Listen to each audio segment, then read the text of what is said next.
감사합니다. 네, 어서 오세요. 안녕하세요. 여기가 은퇴 후에 자금 관리 또 팁을 알려준다는 내돈내산 은퇴 생활이 맞습니까? 네, 맞습니다. 네, 맞습니다. 네, 맞습니다. 안녕하세요. 반갑습니다.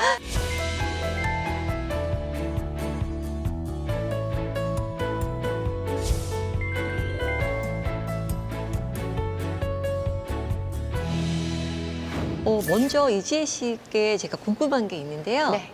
이지혜 씨는 혹시 몇 살까지 살고 싶으세요? 이거 솔직히 얘기해도 돼요? 그럼요.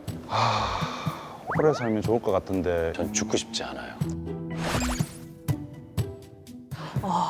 그래도 혹시 혹시 아니, 근데 예상하신다면? 네. 사실은 제가 아이가 넷이거든요. 제가 먼저 갈 수는 없을 것 같고 거의 대부분 요즘 뭐 100세 시대다 그러는데 그 정도까지는 좀 생각을 하고 있거든요.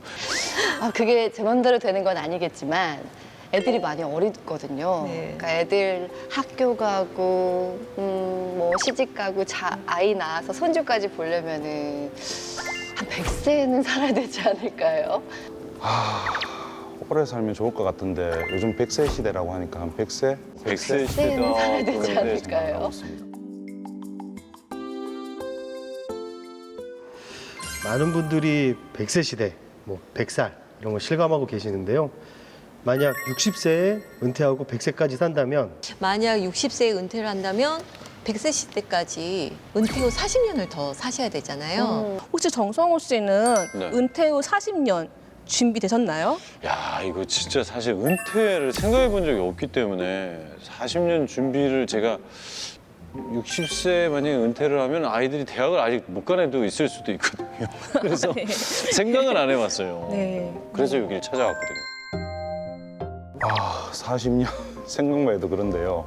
일단은 건강이 제일 중요하겠지만 건강보다는 일단 돈이라 하는 게 제일 먼저 떠오르네요. 돈을 어떻게 준비를 해야 될까라는. 이것저것 많이 해요. 뭐 연금도 들고 있고 보험도 들고 일단 돈을 많이 벌어야죠. 네. 많은 분들이 100세 시대를 지금 실감하고 계세요. 그렇죠. 길어진 수명만큼 내 돈의 수명도 내 돈의 수명도 같이 길어져야 되는데요. 돈의 수명. 네. 네. 그런데 요즘 워낙 저금리 시대다 보니까 상황이 쉽지 않으실 거예요. 맞습니다.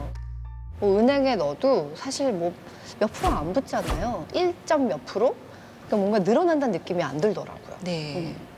맞아요. 사실 뭐 요즘 주변에서도 일단은 지금의 돈이 중요한 게 아니라 시대가 어떻게 변하고 경제가 어떻게 변하는 거에 대해서 시시각각 대처하는 모습을 보고는 있거든요. 근데 저는 그거에 대해서는 문외한이 아닌가 좀 생각이 들어요. 그래서 수명만큼 내 돈의 수명을 늘리려면요. 네네네. 투자에 대한 관심이 이제 피어졌습니다. 그리고 투자에 관심을 가져야 될 시기가 온 것이죠. 투자에 관심을 가져야 된다고요? 네. 너무 방대한 것 같은데 어떤 게 있을까요? 투자요? 네. 실제로 50대, 60세를 대상으로 실시한 설문조사에 따르면 응답자의 대부분이 은퇴 후에도 금융투자 계획을 가지고 계시다고 합니다. 은퇴 후에도 그 금융투자 계획이 있다고들 하시더라고요. 은퇴 후에도 투자 계획이 있다라고 답하시더라고요. 정말 그냥 돈 욕심들이 많구나. 아니 은퇴 왜 돈을 그렇게 또 벌려고 그래? 그러면 이게 그런 분들 때문에 경제 생활이 올라가면 이제 저처럼 이제 생각 안 한 사람들은 또 차이가 너무 많이 나게 되거든요. 그렇기 때문에 또 저도 뭔가를 생각해야 되는 게 사실 맞는 이치인데 사실 은퇴 후에 뭔가를 투자를 하고 한다는 게 위험하지 않나요?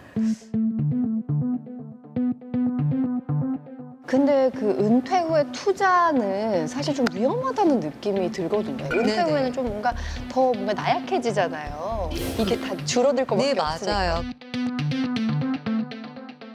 네, 그래서 실제로 은퇴를 어떻게 할까 막연한 고민 가진 분들이 많은데요.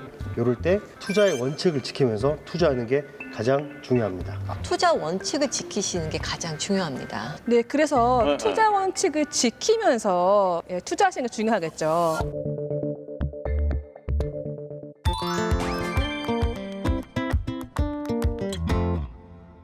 투자에도 원칙이 있다는 얘기시네요. 원칙이 있어요? 네네. 오. 아, 투자에도 원칙이 적용이 됩니까? 네, 지켜야 할 원칙이 크게 세 가지가 있는데요. 세 가지요. 네, 먼저 첫 번째 원칙은요. 네네. 안정된 현금 흐름을 최우선시하시는 거예요. 그게 무슨 뜻이죠? 네, 아무래도 은퇴 후의 투자 목적은요. 네네. 은퇴 생활에 필요한 현금 흐름, 좀 생활비 같은 네네네. 현금을 만드는 것이잖아요. 네네. 예를 들어 주식 투자 시 너무 시세 차익만 목표로 하시기보다는 안정적인 배당 수익을 목표로 하시는 배당주에 투자하시는 게 적합하세요. 배당주. 네. 네. 또 금융시장이 예상과 다르게 흘러갈 수가 있어요. 이럴 때 생활비에 문제가 없도록 은퇴 후 2년 혹은 3년 정도 생활비만큼은 은퇴 후 2, 3년 정도의 생활비만큼은 정기예금 같은 안전자산에 투자하시는 것이 좋습니다. 맞아요. 은퇴 후에는 이제 월급이 고정적으로 들어오지 않으니까 그런 게 꼭 필요할 것 같아요. 네. 아, 그러면 너무 좋죠. 사실 사실 우리 어렸을 때 배운 게 정기적금이나 이런 거에 대한 안정적인 것만 배웠기 때문에 사실 근데 요즘은 그런 투자를 하다 보면은 금액이 너무 적다 보니까 못하는 경우가 많거든요. 근데 투자에도 이렇게 안정적으로.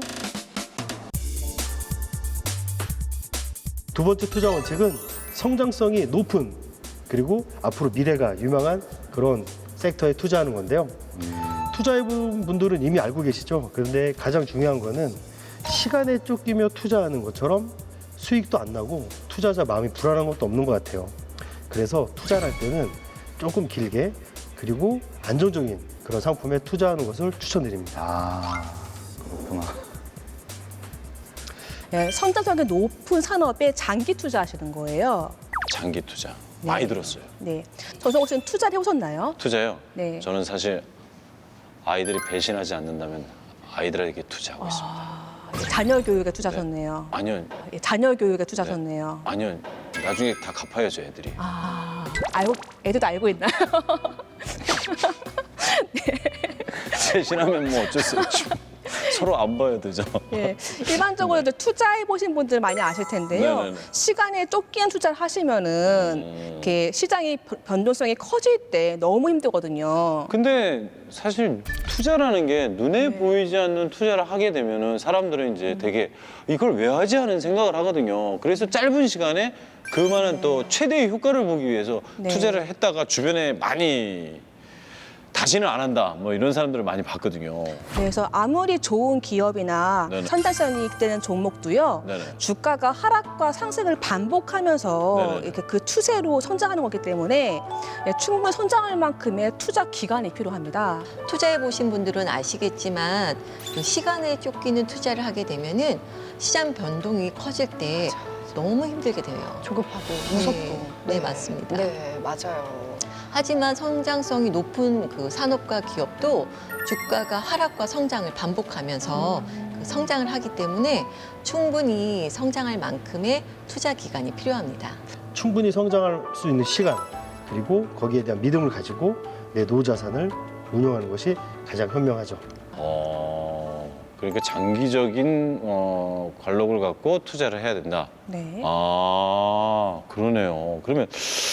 그러면 어느 정도 기간을 둬야 될까요? 투자를 해서 단기간에 이렇게 승부를 보려고 하는 사람들이 많은데 어느 정도 기간에 투자를 하는 게 제일 좋을까요? 상황에 따라 혹은 금액에 따라 다 차이가 있을 수는 있는데요. 상황에 따라 달라질 수 있지만 약 5년에서 10년 뒤를 바라보는 장기 투자를 한다면 5년에서 한 10년 정도 그리고 그 이상을 바라보고 장기 투자하신다면 반드시 노후 자금을 안정적으로 그리고 많이 투자 성과를 기대하실 수 있으세요. 어릴 때 엄마들이 진득하게 좀 있어 그랬는데 투자만큼은 정말 진득하게 그렇죠. 해야 돼요. 네.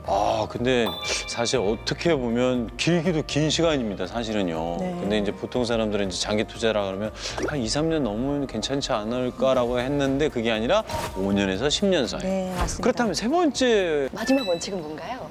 그럼 마지막 원칙은 뭐 어떤 게 또 있나요? 마지막 원칙 가장 우리가 매스컴에서 많이 거론이 되고 많은 분들이 이미 알고 계신 투자 원칙 세 번째는 바로 분산 투자입니다. 한 바구니에 담지 말아라라고 표현도 하는데요. 즉 투자 대상, 투자 시점, 투자 금액을 나누어서 목적에 맞게 분리해서 투자하는 걸 말씀드릴 수 있습니다. 투자는 위험이 따르지만 투자 대상, 투자 시점, 투자 금액을 분산하게 된다면 그 분산 투자에 대해서 투자 위험을 낮출 수가 있으세요. 분산 투자는 많이 들었던 것 같아요. 계란을 한 바구니에 담지 네, 마라. 맞아요. 네. 난 또 분산 투자를 하라는 게 분산 투자를 해놓으면 내가 어디다 투자하는지 모르고 있다가 이게 뭐지? 이거 돈 생겼네 이럴까 봐 그런 분산 투자를 생각했는데 그게 아니라 손실을 줄이기 위해서. 네, 맞습니다. 어. 한 곳에 집중 투자를 하시면 네네. 이제 그만큼 그 자산의 시장 위험이 발생하는 경우에 이제 손실을 피할 수가 없거든요. 그래서 나누어 투자라는 거죠. 예. 저는 이거 공감하는 게 저희 아이가 넷이라 그랬잖아요. 넷을 한 방에 자게 했어요.